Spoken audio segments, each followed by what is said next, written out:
What is an earth exchange?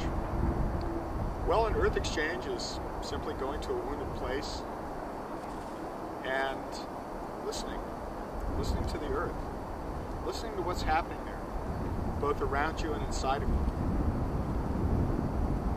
It's sharing stories about that experience, talking about what you hear and feel. And then finally, it's about creating an act of beauty in that place. And there's a million ways to do it right, and no ways to really do it wrong.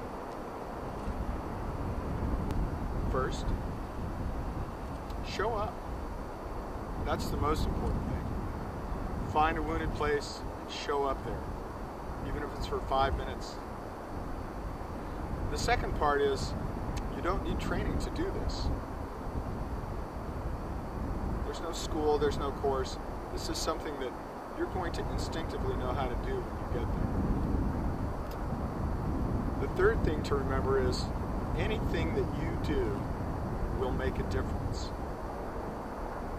It doesn't have to be a big production.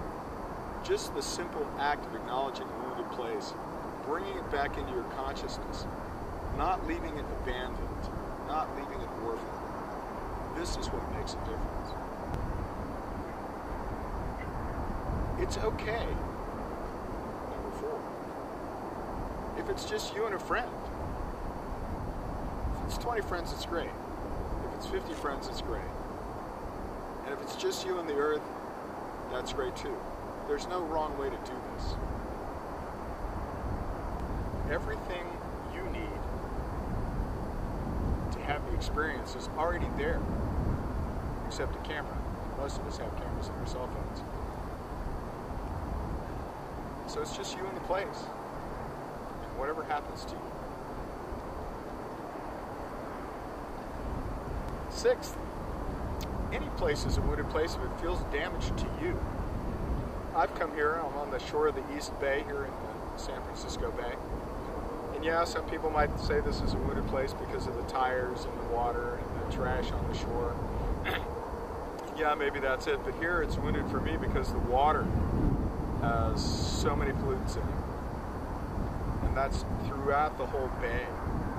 That's throughout the water that feeds the plants and the birds and the animals here. So it's a deep wounding, it's a deep unseen wounding. So that's why this feels wounded to me. But maybe, there's a place that used to play as a kid that's now become a shopping center or maybe a subdivision. Or heck, maybe they even put in a really nice park, but it's not the place that it used to be. And so it feels wounded for you. 7, if you think you don't know how to listen to the land, well, you do. It's just as simple as listening to a friend. You show up, and you just be present in silence.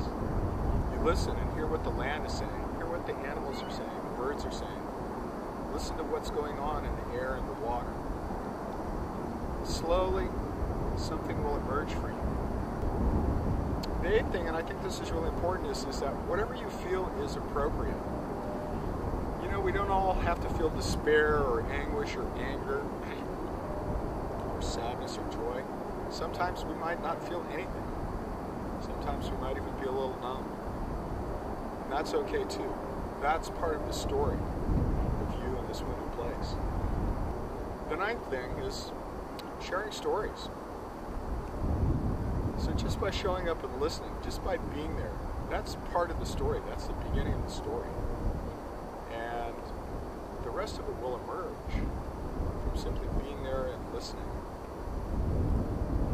And it doesn't have to be a long story or a complicated story. It can just be a simple story about something that you noticed, or that struck you, or emotion that arose. That's all. And the last thing, and this is very important, is to create an act of beauty in this wounded place. In a time where so much is under assault, so much is damaged, so many places have been wounded and abandoned, it's important that in the face of this death and this destruction, that we're able as human beings to stand up and create beauty in the face of it. It's truly a radical act if you So you could make the Radjoy bird out of found materials. You can scratch it in the sand. You can make another symbol, a heart. Something that has meaning for you in that place. And then you can also sing and dance. You can pray. You can have ceremony. You can do cartwheels. You can fly a kite. You could just do all kinds of wonderful things. Recite a poem. So it's important that you give something back. There's an exchange, and it's exchange of beauty, to return some beauty to a place that is wounded. That's an earth exchange. And like I say, it's very simple. Show up, listen, tell stories, create an act of beauty. We're gathering people together on June 23rd, 2012, to do this all over the world, and we're calling it the Global Earth Exchange. We hope you'll be a part of it.